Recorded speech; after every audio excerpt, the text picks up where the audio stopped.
Hello friends, this is Rahul. Welcome to @Raghukul alpha academy. आपका हमारे YouTube में स्वागत है। आज हम इंट्रोडक्शन बायोलॉजी का पढ़ने जा रहे हैं।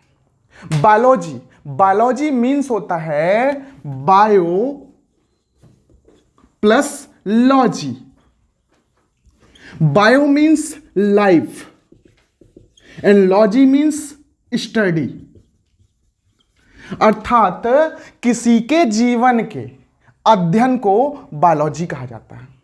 अब ये बायोलॉजी शब्द कोई ना कोई तो दिया होगा, तो बायोलॉजी शब्द देने वाले दो वैज्ञानिक हैं और वो दो वैज्ञानिक ये हैं, देखिएगा, लैमार्क एंड ट्रेविरेनस।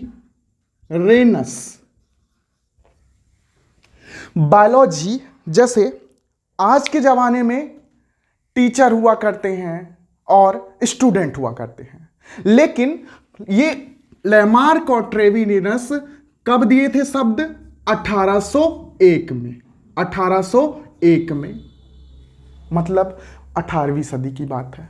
18वीं सदी में टीचर और स्टूडेंट नहीं हुआ करता था।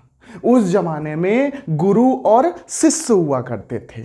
और एक महान गुरु का नाम मैं बताता हूं, अरस्तु। अरस्तु इतने ज्यादा महान गुरु हैं कि ये सिकंदर महान के भी गुरु हैं। तो ये आश्रम चलाते थे। तो अरस्तु जी अपने शिष्यों के साथ किसका अध्ययन कर रहे थे? बायोलॉजी का अध्ययन कर रहे थे। बायोलॉजी मतलब जीव विज्ञान का अध्ययन कर रहे थे। और जीव विज्ञान के अंतर्गत के कोई भी जीव के लाइफ का अध्ययन किया जाता है, कोई भी जीव के जीवन का अध्ययन किया जाता है, बायोलॉजी कहलाता है। अब जैसे कि अभी होता है गुरु और स्टूडेंट में मतभेद हो जाता है, वैसे पिछले जमाने में भी गुरु और शिष्य के बीच मतभेद हो गया। बायोलॉजी में मुख्यतः इसको दो भाग में बांट दिया गया, यही मतभेद के चलते। और ये मतभेद हुआ दो लोगों के बीच। एक गुरु थे जिनका नाम था एरिस्टोटल और एक शिष्य थे जिनका नाम था थियोफास्टस। गुरु चल दिए जीवन के अध्ययन की ओर, लेकिन थियोफास्टस चल दिए प्लांट के अध्ययन की ओर। गुरु प्लांट को भी लेकर चल रहे थे और एनिमल को भी लेकर चल रहे थे। गुरु जो है जीव विज्ञान मतलब पूरा जीव विज्ञान को लेकर चल रहे थे। इसीलिए बायोलॉजी के फादर ऑफ बायोलॉजी कौन कहलाते हैं? एरिस्टोटल कहलाते हैं, जिनको हिंदी में अरस्तु कहा जाता है। यह एरिस्टोटल इसलिए बोला जाता है क्योंकि यह ग्रीक टर्म है। पूरी बायोलॉजी ग्रीक और लैटिन टर्म पर बेस्ड होती है। अब बायोलॉजी दो भागों में बंट गई। पहले का नाम है जूलॉजी,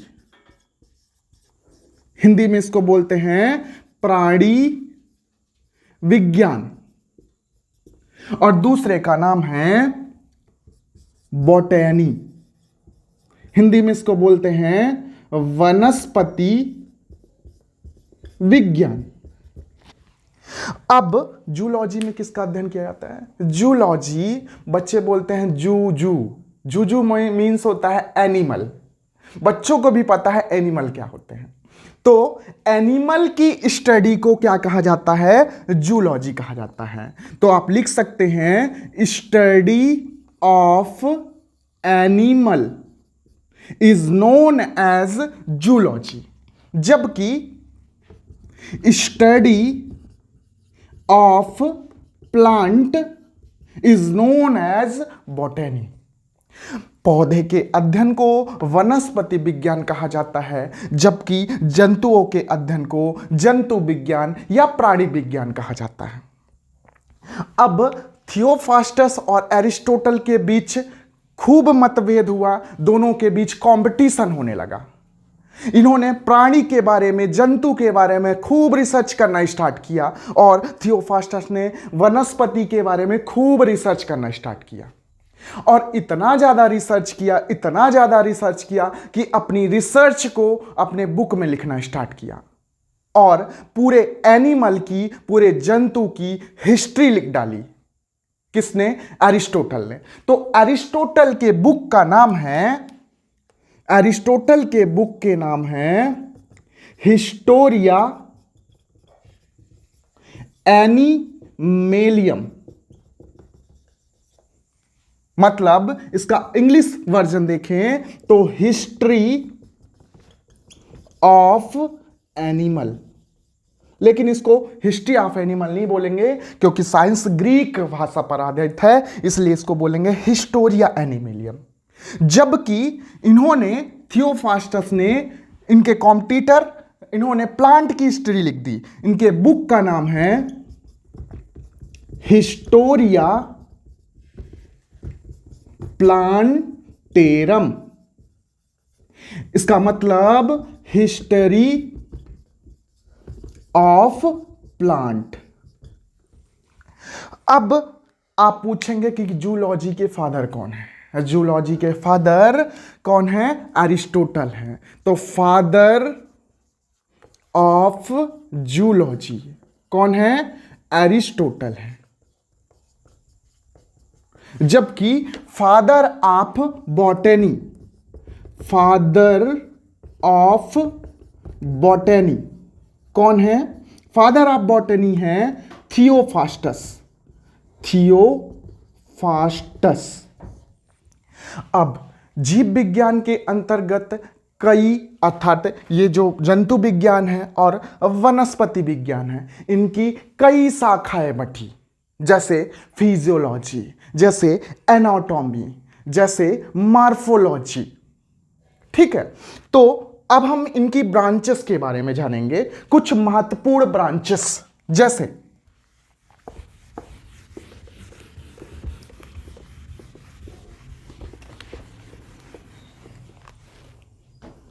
जैसे पहला, ब्रांचेस ऑफ बायोलॉजी। जैसे पहला है मायोलॉजी। मायोलॉजी, मायो मीन्स होता है मसल्स, मसल्स का अध्ययन कहलाता है मायोलॉजी। तो स्टडी ऑफ मसल्स। अगला ऑर्निथोलॉजी।